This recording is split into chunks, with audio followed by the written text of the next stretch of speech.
If you have it right there, you come up, you can break some of your ribs. Yeah. Because that's going to tighten up. Pretty intimidating off the bat. Sudden drop. It's probably a 40% slope straight into the jungle, triple canopy.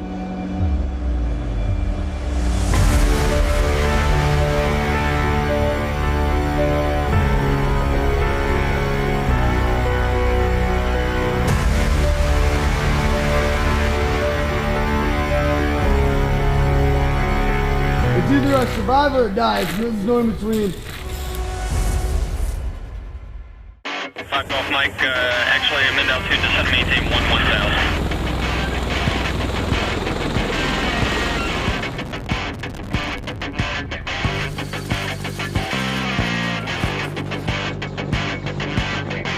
I'm Captain Thomas O'Brien. I'm the Bravo Company Commander for 9th ESB.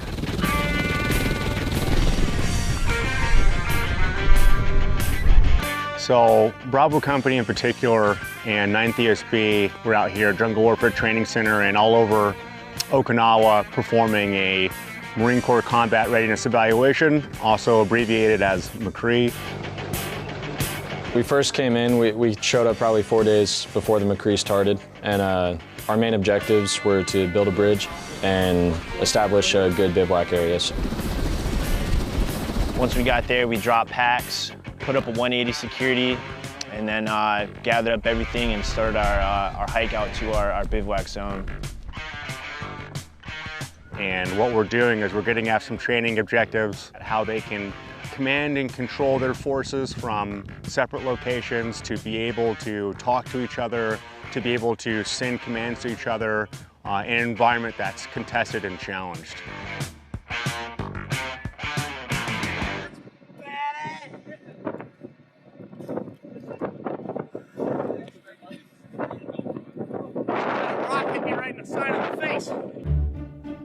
The MCRE in of itself, it's an evaluation of any type of unit in the Marine Corps, their ability to be able to conduct their jobs. So every battalion or regiment or something higher generally has kind of a task list of things they have to be able to do. And the Marine Corps says you need to be able to do these things to a particular type of efficiency. You need to be able to do these things under a particular type of situation and environment. And so we come out here and we get tested in these kind of unique ways. So you're gonna follow that locking bar like this, wrap it around so it looks like a little loop in the back. There you go. So, when we got here, one of the platoons, they went through a pretty intensive instruction piece by the Jungle Warfare Training Center staff, and some of the stuff included how to tie knots. You have to make goals, so now you're going to go over and see how you kind of make the space. It'll allow an infantry squad to maneuver faster and more efficiently throughout the austere environment. All right, make sure not to catch that pocket. You pull it out this way? Oh, instead of going down. Instead of going down. We're doing this so we can basically hang yourself on the line. To be honest with you, man, I really don't know. You can see how those ropes are being utilized, how they're being tied, and then you take that skill set and you can take that out in the operating environment and tie knots for ropes and all kinds of handy things that you can use that stuff for. You guys can come around, inspect the system, check it out, feel it. The instructors taught us a few knots that we would be able to use into the endurance course that we're going to be doing the next day. What the endurance course is supposed to do is it's supposed to prepare you for traversing through the jungle and the necessary things that you need to do to get from where you are to where you need to be.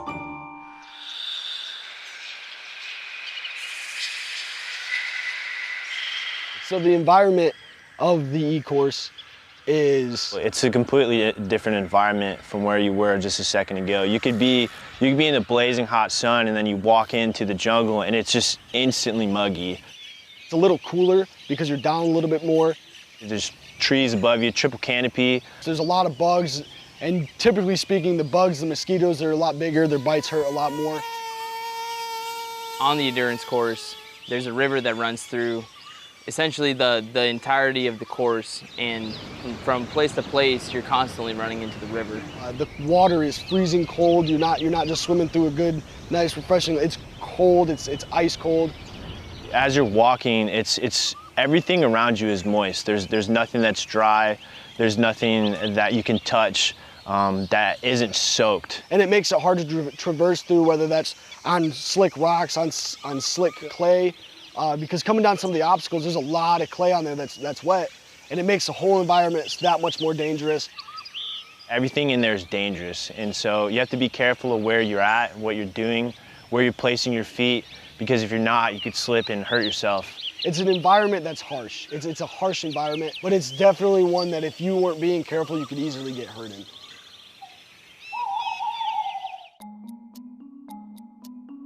I'm Lance Corporal Chase Watkins. I'm a combat engineer with 9th ESB. I'm from Coldwater, Michigan. It's just a small town, very little people. It's very cold year-round, doesn't get above 70 typically. Everybody knows everybody. It's a good little place to grow up in. I grew up in the country, and I've always liked working with my hands.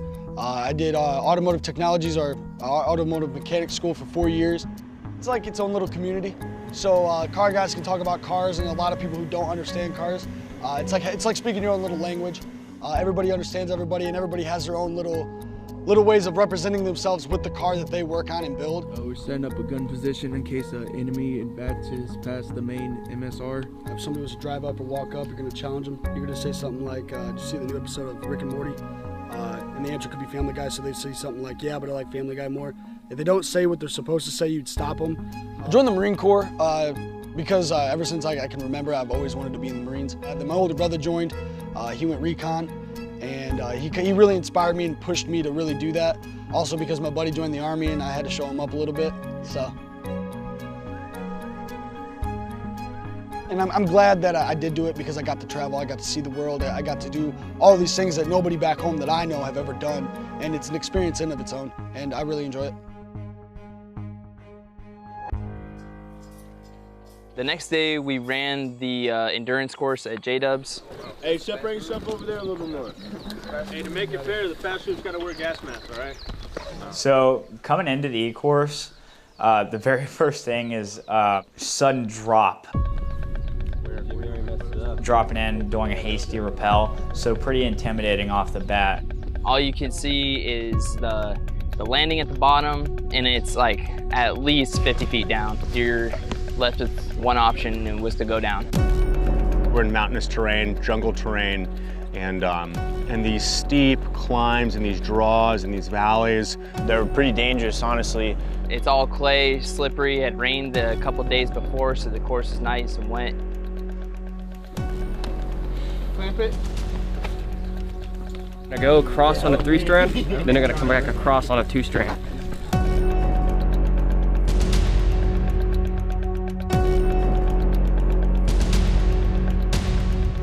We just run deeper and deeper into the tree line, and we come on more and more obstacles, and we defeated them as we came up to them. You keep hitting the river, and the river kind of wakes you up and takes you to the next spot.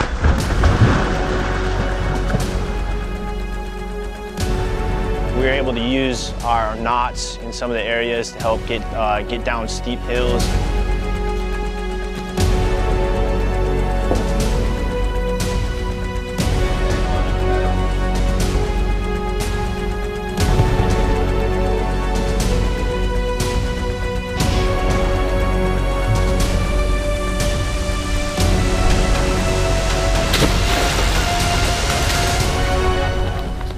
Warrant officers, you have captains, lieutenants, staff sergeants. Damn, man. I don't know what this one is. Where am I going? We have the bottom. The bottom? Yeah. Makes sense. You put it wherever you want to put it, man. Okay, to move, I'll take the top. At the bottom. But in my mind, I knew what was going on around me. Ta-da. Level over, go! I'll hand over him. Huh? I really don't even want to get on this thing anymore. After that comment, You get to this little platform. It's not very big, maybe 3 feet. We see the gap that we're trying to get across, and there's a rope bridge spanning the gap. So we get our carabiners hooked in. We get hooked into the line itself, which is a steel cable. those ropes are kind of interwoven throughout the training area. The carabiner gets hooked on the wires. Every single time you move, it's getting hooked. And people are getting exhausted, people are getting tired, and they're hanging out in the middle of the bridge. I remember getting up there and pulling myself across. Keep going, don't stop, don't stop, keep going. All that weight was on my hips, and it was painful. All right, put your legs up. You here. Hey, the main goal here at JWTC is to train Marines to maneuver in a jungle environment, austere environment, to one day go against our near-peer threats. Come on, don't do that. You're gonna pass out, and then you're just gonna leave you there. I think the hardest obstacle for myself and the Marines was one of the very last ones. It's called the pit and pond. There was muddy water. Leading up to it, I could smell it. And as soon as you step in it, you can feel it slimy, and you can tell there's just mad mosquito larvae and bugs. And it was super gross. Getting on all fours, crawling into the water, not knowing what was in there. There was some things that we had to go physically under the water for, such as logs, bridges, etc., where we had to put our faces under that water. There's a piece of plexiglass that you have to submerge your entire body in, get across, and then get up without touching the plexiglass. We had to work together to keep each other moving through it. If you mess up and you don't do something right, you're just gonna get sent all the way back to the beginning. You were grabbing onto stuff, not knowing what it was. I was thinking about parasites, centipedes, snakes.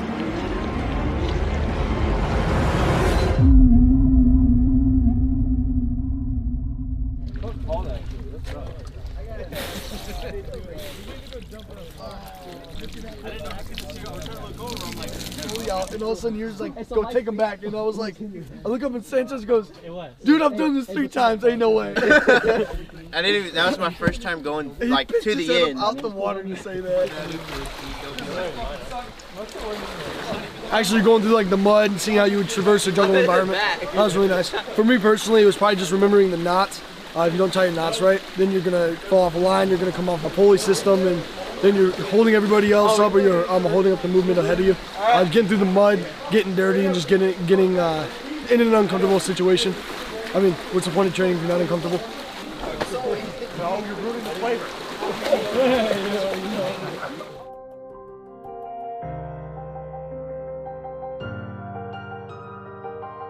The terrain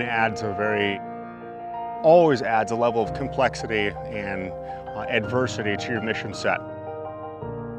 When you train in this type of environment, and it's what I guess I would call it hostile towards just training and individuals and Marines and people in general. When you train in this environment, it helps build confidence that, hey, you know, I can get this job done. And if you can get it done in this type of environment, well, chances are you can probably get it done in virtually any other jungle environment. So it raises your standard and effectively fight at any kind of climber place like we advertise in the Marine Corps. Contact right.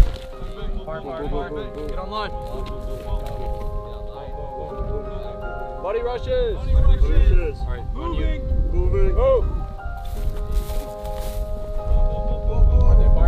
If you can figure this thing out here, if you can figure out your problem sets, if you can figure out how to adapt and overcome an environment that is just naturally hostile to you, then you can obviously overcome obstacles that are much easier on people for human factors and conditions like that.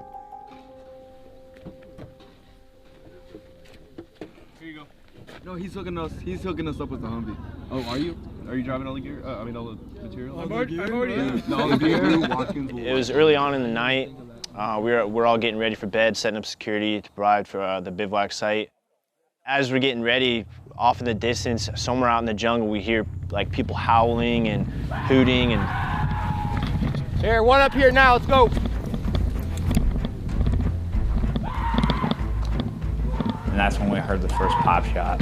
Heads up. You two watch that left side, all right? And watch that road.